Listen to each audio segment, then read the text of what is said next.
కళ్యాణ్ గారు deputy CM అయిన తర్వాత 6 శాఖల మినిస్టర్గా బాధ్యతలు స్వీకరించిన తర్వాత ఆయన పనితీరు ఎలా ఉంది, ఆ శాఖల పనితీరు ఎలా ఉంది? ఖచ్చితంగా పవన్ కళ్యాణ్ గారు ఏదైతే పంచాయతీరాజ్ కానీ, అటవీ శాఖ కానీ, పర్యావరణం కానీ ఇటువంటి శాఖలు తీసుకోవడం కూడా అవన్నీ కూడా ప్రజలకి దగ్గరగా చేరువుగా ఉండే శాఖలే. ముఖ్యంగా మా గుడివాడ నియోజకవర్గం చూస్తే కనుక మేము కంకిపాడులో ఏదైతే పల్లె సభ ప్రారంభోత్సవం నాడు మా ఎమ్మెల్యే గారితో కలిసి మేము అక్కడ తాగునీరు సమస్యని 2 బాటిల్ ద్వారా అక్కడ కలుషితమైతే అని చెప్పాము. మేము మళ్ళీ గుడివాడ వచ్చే లోపలే దానికి యాక్షన్ తీసుకుని ఆయన దాన్ని అధికారులకి ఆదేశించారు ల్యాబ్ టెస్టులు చేయమని. మళ్ళీ అలాగే 10 రోజుల్లోపే 3,32,00,000 రూపాయలు శాంక్షన్ చేసి అన్ని 43 గ్రామాల్లో ఫిల్టర్ బెడ్లు మార్చమని చెప్పారు. ఇప్పుడు అవన్నీ కూడా పరీక్షలు జరిగి అన్ని కూడా ఫిల్టర్ బెడ్లు బాగు చేసి ఈ రోజున తాగునీరు అంతా కూడా సస్యశ్యామలంగా గుడివాడ నియోజకవర్గంలో జరుగుతుంది. కాబట్టి దాని తరపున గుడివాడ నియోజకవర్గం తరపున ఆయనకు ధన్యవాదాలు తెలియజేస్తున్నాం. అలాగే ప్రతి నియోజకవర్గంలో కూడా ఆయన క్షుణ్ణంగా ఏదైతే పల్లె పండుగల్లో ప్రారంభించారో రోడ్లు, సీసీ రోడ్లు అవన్నీ కూడా జనవరి నాటికి పూర్తవ్వాలని చెప్పి ఒక రోడ్ మ్యాప్ పెట్టారు. అవన్నీ కూడా ఈ రోజున ప్రతి పల్లెలోనూ ఆంధ్రప్రదేశ్ రాష్ట్రంలోనూ అవన్నీ సీసీ రోడ్లు ప్రారంభోత్సవాలు జరుగుతున్నాయి. అదే రోజున మన ఏదైతే సంక్రాంతి పండుగ అవన్నీ కూడా అయిపోయి కంప్లీట్ అయ్యి ప్రజలకు అందుబాటులో తీసుకొచ్చే విధంగా పనిచేస్తున్నారు.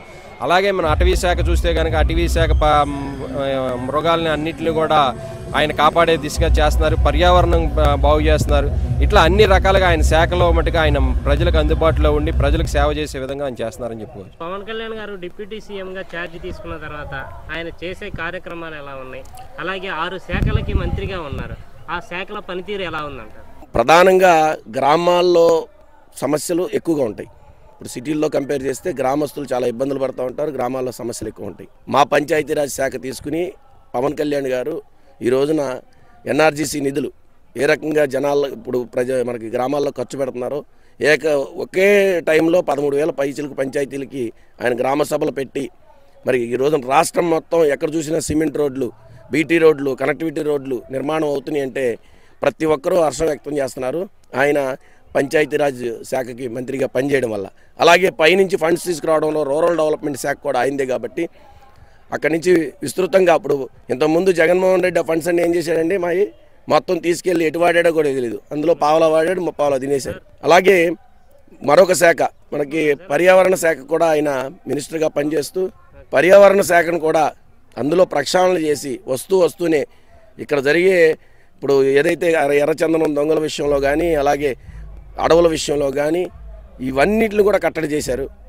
అలాగే డిప్యూటీ సీఎంగా ఆయన ప్రజల యొక్క గళాన్ని ఆయన అసెంబ్లీలో వినిపిస్తూ మరి ప్రత్యక్షంగానే మనందరికీ అందుబాటులో ఉంటున్నారు. మరి ఇవన్నీ కూడా సక్రమంగా నిర్వర్తిస్తూ ఆయన మరి ప్రజలకు ఎంత చేరువ అవుతున్నాడో ఈ రోజున మనం అందరం గమనిస్తూనే ఉన్నాం. ఖచ్చితంగా ఈ 5-6 శాఖల్లో కూడా ఆయన పనితీరు అద్భుతంగా ఉంది. రాబోయే రోజుల్లో కూడా ఆయన గ్రామాలకు మంచి చేస్తారని ఆశిస్తున్నాం. ప్రభుత్వంలో పనులకు సంబంధించి కానీ పంచాయతీని కానీ వ్యవస్థని నిర్వీర్యం చేశారన్నారు. మరి పవన్ కళ్యాణ్ గారు పంచాయతీరాజ్ శాఖ మంత్రిగా బాధ్యతలు తీసుకున్న తర్వాత పంచాయతీలకి పూర్వ వైభవం తీసుకొచ్చారని అంటారు. ఖచ్చితంగా అండి. ఆయన వస్తూనే 30,000 పైచిలుకున్న పంచాయతీల్లో ఒకేసారి గ్రామ సభలు పెట్టి పల్లె వెలుగు అనే పండుగను చేసి గ్రామాలకు సీసీ రోడ్లు, మంచినీటి సదుపాయాలు, చెరువులు ఇవన్నీ కూడా నిర్మించుకోవడానికి నిధులు మంజూరు చేశారు. 14-15 ఆర్థిక సంఘం నిధులు కూడా ఆయన వస్తూనే విడుదల చేయడం ఇది హర్షించదగ్గ విషయం. గత ప్రభుత్వం 4 సంవత్సరాలుగా ఈ నిధులన్నింటిని ఫ్రీజ్ చేసేసి మరి మొన్న కూడా మేము ఆయనతో మీటింగ్ ఏర్పాటు చేసుకుని మాట్లాడడం జరిగింది. మేము పంచాయతీ ఏదైతే సంఘాలు ఉన్నాయో మేము పంచాయతీ రాష్ట్ర పంచాయతీ సంఘంలో నేను కూడా ఒక కీలకమైన మెంబర్ అండి. మరి మేమందరం వెళ్ళి అడగగా ఆయన సానుకూలంగా స్పందించి మేము చెప్పిన 16 డిమాండ్లని నేను తీర్చడానికి సిద్ధంగా ఉన్నానని చెప్పేసి అన్నారు. పంచాయతీలకి పూర్వ వైభవం పవన్ కళ్యాణ్తోనే వచ్చింది. జగన్మోహన్ రెడ్డి పూర్తిగా సర్వనాశనం చేసిన పంచాయతీలని ఆయన భుజానికి ఎత్తుకుని ఇప్పుడు పైకి తీసుకొస్తున్నాడు. సార్ ఖచ్చితంగా పవన్ కళ్యాణ్ గారు డిప్యూటీ సీఎంగా పదవి ఎప్పుడైతే చేపట్టారో ఆ క్షణం నుంచే ప్రతి ఒక్క చోట పాలన పరిగెడుతుంది. అది ఏ విధంగా అంటే గతంలో ఎలక్షన్స్ అయిన వైఎస్ఆర్ పార్టీ టైంలో ఎలక్షన్స్ అయి గెలిచిన ప్రతి ఒక్క నాయకుడు తెలుగుదేశం అండ్ జనసేన బీజేపీలో గెలిచిన ప్రతి ఒక్క వార్డ్ మెంబర్ దగ్గర నుంచి కౌన్సిలర్లు మన ప్రతి ఒక్క వార్డ్ మెంబర్తో సహా ఎవరైనా సరే మేము పలానా నియోజకవర్గానికి చెందిన వ్యక్తి అని చెప్పడానికి భయపడ్డారు.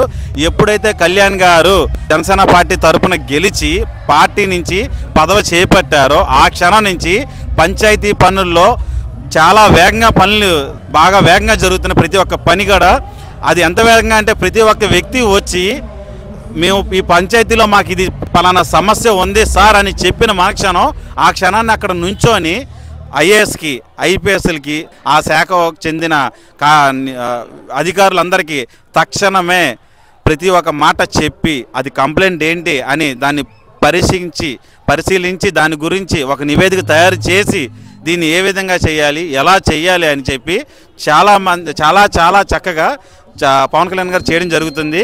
ఇటువంటి పాలన గురించి ఎవరైతే నాకు తెలిసి వేలెత్తి చూపరు.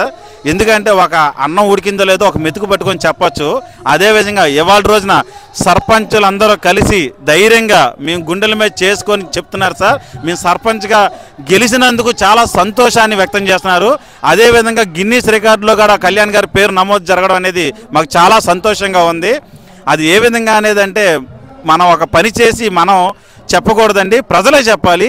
ప్రపంచవ్యాప్తంగా గిన్నీస్ రికార్డులో రికార్డ్ అయినందుకు ప్రపంచమే చెప్తుంది. కళ్యాణ్ గారు చేసే మనిషి కాదండి, చెప్పి చేయకుండా సైలెంట్గా ఉండే మనిషి అండి. నేను చేశాను అని డప్పులు చెప్పుకోరని బయట నాయకుల్లాగా చేశామా చూసామా మన పని, నాకు ఇచ్చిన పని నేను చేశాను అని చాలా సింపుల్సిటీగా నేను డిప్యూటీ సీఎం అని కూడా కాకుండా సాధారణ ఒక మంత్రిని, సాధారణ ఒక నాయకుల్లాగా ఉండి జనాల్లో కలిసిపోయి ప్రతి ఒక్క కార్యకర్తకి ధైర్యంగా మేము ఉన్నామంటే అండగా ఉంటూ కళ్యాణ్ గారు చాలా సపోర్ట్ చేశారు. ప్రతి ఒక్క నియోజకవర్గంలో సార్ సడన్గా వచ్చి తనిఖీలు చేయడం అనేది కానీ మాకు చాలా నచ్చిందండి. మా నియోజకవర్గంలో కూడా చిన్న సమస్యలు సార్ అంత సడన్గా వచ్చి దీనికి ఇంత ఫండ్ రిలీజ్ చేస్తారని మేమైతే కల్లో కూడా ఎక్స్పెక్ట్ చేయలేదు. రోడ్లండి, అసలు రోడ్లు అనేది గుంతల పూడిక అనేది చాలా మంచి కార్యక్రమం సార్. అది మొదలుపెట్టిన రోజు నుంచి ప్రతి చోట ఇంతకుముందు వెళ్ళిన ప్రతి ఒక్క చోటకి వెళ్ళాలంటే కొంచెం గతుకుల్లో వెహికల్స్ పాడైపోతున్నాయి. ఈ గుంతలను ఇప్పుడు పునరుద్ధరించడం మూలంగా చాలా ప్రయాణం సజావుగా సాగుతుంది. ప్రజలు చాలా ఆనందంగా ఉన్నారు దీని గురించి. పవన్ కళ్యాణ్ గారు ఏదైతే 6 శాఖలను తీసుకున్నారో, ముఖ్యంగా మన ఆంధ్రప్రదేశ్లో 90% గ్రామీణ ప్రాంతం ఉంటుంది. పవన్ కళ్యాణ్ గారు చార్జ్ తీసుకున్న వెంటనే గ్రామ పంచాయతీలని పరుగు పెట్టిస్తూ ఉన్నారు. పల్లి పండుగ కావచ్చు, లేదంటే మొన్న ఆగస్టు 15 వచ్చినప్పుడు మీరందరూ ఘనంగా చేసుకోండి. గతంలో చాలని వందల్లోనే వాళ్ళకి ఒక జాతీయ పండుగ ఏదైనా చేసుకోవాలంటే అది ఆగస్టు 15 కావచ్చు, జనవరి 26 కావచ్చు, 100, 200, 300, 400 పెట్టి ఏ రకంగా చేసుకుంటారని పవన్ కళ్యాణ్ గారు ఆలోచించి ప్రతి పంచాయతీకి సరిపడినంత డబ్బులు ఇవ్వడం, అలాగే కాకుండా పంచాయతీల మీద ఏ రకంగా ముందుకు పోవాలి, పంచాయతీ శాఖని సమూలంగా మార్చే శక్తి పవన్ కళ్యాణ్ గారు ఉందని చాలా విషయాల్లో తేటతెల్లం చేశారు. రాబోయే రోజుల్లో గత ప్రభుత్వం అయితే పంచాయతీలను పూర్తిగా నిర్వీర్యం చేసింది. సర్పంచుల్ని కేవలం ఒక ఉత్సవ విగ్రహాలలాగా చేసి ఇవాళ సర్పంచ్ పాపం చాలా దీనస్థితిలో ఉన్నారు. గతంలో ఇవాళ సర్పంచులందరూ ఊపిరి పీల్చుకున్నారు. మాకు మంచి నాయకుడు వచ్చారు, మంచి శాఖ తీసుకున్నారు పవన్ కళ్యాణ్ గారు. ఇక గ్రామం పంచాయతీల్లో అభివృద్ధి పరుగులు పెడుతుంది, మా పల్లెలు బాగుపడతాయి, మా రోడ్లు బాగుపడతాయి, మాకు 24 గంటలు కరెంట్ ఉంటుంది. రాత్రి అయితే దీపాలు లేని పరిస్థితి గతంలో అనుభవించాం. ఇక ముందు అలా ఉండదని వాళ్ళ పత్తిపల్లి చాలా సంతోషంగా ఉంది.